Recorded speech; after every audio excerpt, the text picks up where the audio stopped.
Louis XIV was perhaps the last great monarch. The man reigned over France for a whole 72 years. He was the definition of royalty and viewed himself as a representative of God. His subjects referred to him as not just the king, but the Sun King. And since everything revolves around the sun, naturally France revolved around him. Fast forward 2 generations later and you had Louis XVI, the last monarch of France, that was executed with a guillotine. Humanity decided that they finally had enough of the idea that their rights belonged to the gods and kings that ruled over them, and instead, they now believe that their sovereign rights belong to them, the people. Selfish, right?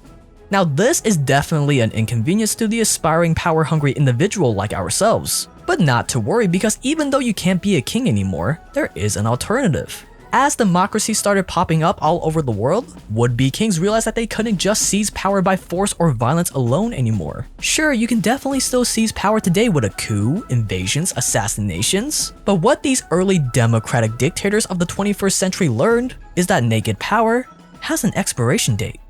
If you seize power through force alone, what's to stop your competitors from doing the same to you? Now that plebs think that they have rights or whatever, it would only make sense that they toppled the man that took the rights away, wouldn't it? So how long do you honestly expect to last? We need a better method, not just a better way of seizing power, but a better way of maintaining said power after you get it.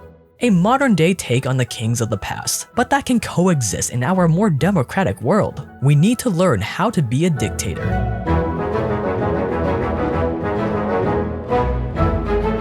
Within every single crisis, there's an opportunity, which brings us to the first step in our quest to becoming a dictator, getting into power. Now, under normal circumstances, why would the average population want a dictator to take over? That's why when you look throughout history, every single dictator rose to power during a crisis. Kim Il-sung took over war-torn North Korea after World War II. For Mussolini, he yelled from the rooftops that Italy needed a dictator to save them from a communist uprising. For Stalin, it was after Lenin died. And the list goes on. Why is this the case? Because in times of crisis when everyone is suffering, people fall back onto those old tribal instincts from our hunter-gatherer days. They instinctively follow whoever promises change, answers to guide their nation to a better future. They'll follow whoever offers them refuge to their meager existence. Someone that promises to take their country to a better, fairer place. So what's gonna be the modern day crisis you use? The more larger than life, the more godlike you appear to the masses, the easier everything will be. To do this, view yourself as kinda like a religious leader, but instead of traditional religion, you preach your political religion. You want people to worship you exactly like how they would worship a cult leader or a prophet. Why? Well, since democracies are based on the support of the people, on the vote of the people, if people worship you like they would a cult leader, you will have the people's democracy in the palm of your hands. And if any of your rivals try to take you down, they would have to go up against all your devoted cult followers as well. Why do you think nearly every authoritarian regime in the past and present, from Soviet Russia to modern day China persecuting Falun Gong to North Korea, are pretty atheists? It's so that you, the leader, can fill that sacred religious void in the hearts and minds of the public instead of some god. It's a weapon! A weapon aimed right at the hearts and minds of the weak and the desperate. It will give us control of it. Our school curriculum is dedicated to learn about the greatness of the dear leaders. They literally copy the Bible if you think about it.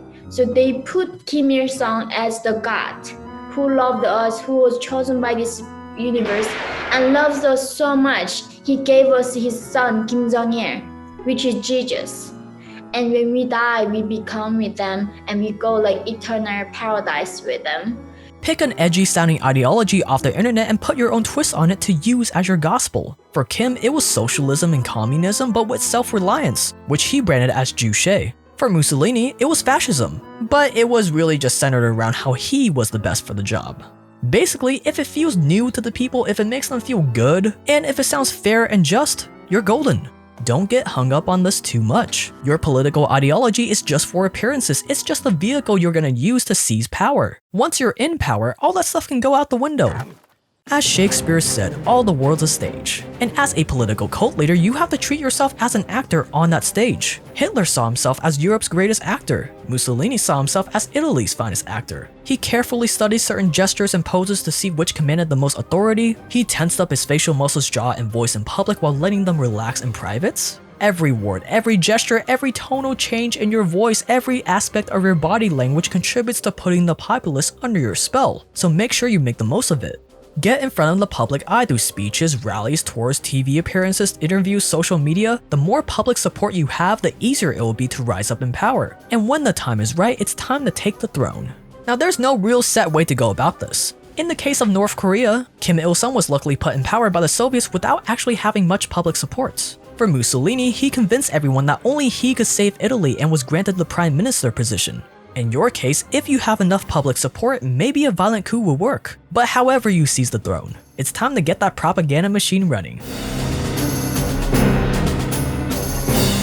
As you get more power, you want to use mass media to make yourself omnipresent. Plaster your face literally everywhere. Have your writings and speeches on repeat on news stations, social media, radio, set up loudspeakers in public squares like Mussolini did, have mainstream media promote and spread positive stories about yourself while silencing dissenters, rename streets, cities, factories after your holiness like Stalin did. It was not a rare incident for workers to compose a letter to Stalin during a meeting in the Stalin House of Culture of the Stalin factory on Stalin Square in the city of Stalinsk.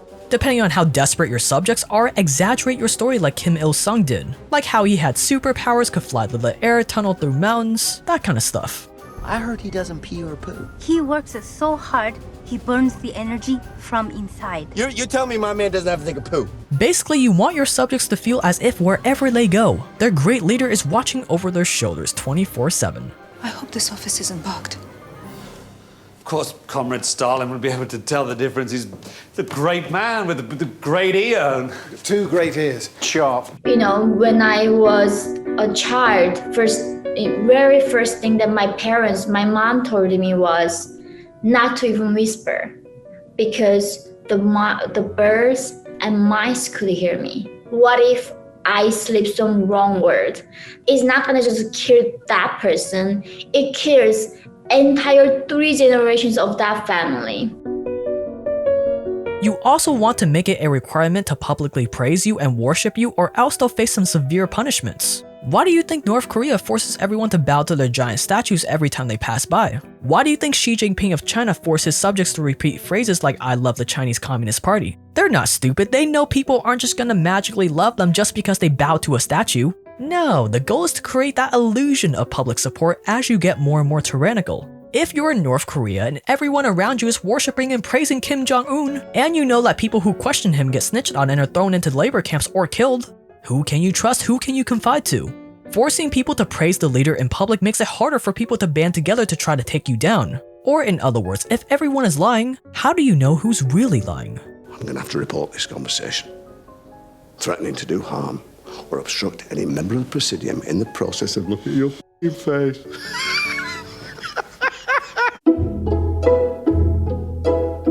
Speaking of punishments, as you start to act like more of a dictator, you're gonna have people who don't support you, so you're gonna need punishments to keep them in line.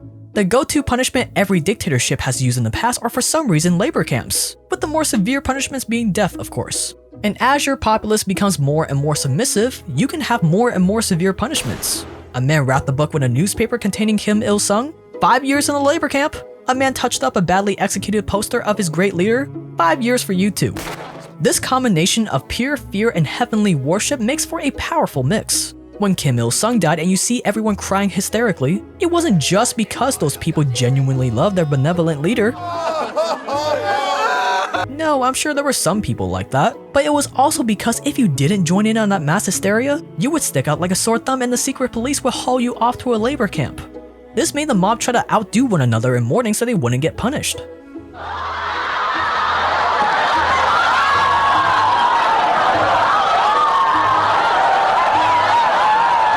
So this terror makes people display more public admiration for their great leader, which increases that cult effect, which increases the terror, which increases the cult, and so solidifying your rule. A vicious yet genius cycle.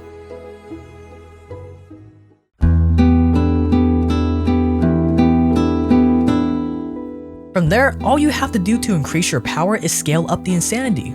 Open more labor camps and gulags. Ban all foreign books like North Korea did back in 1968.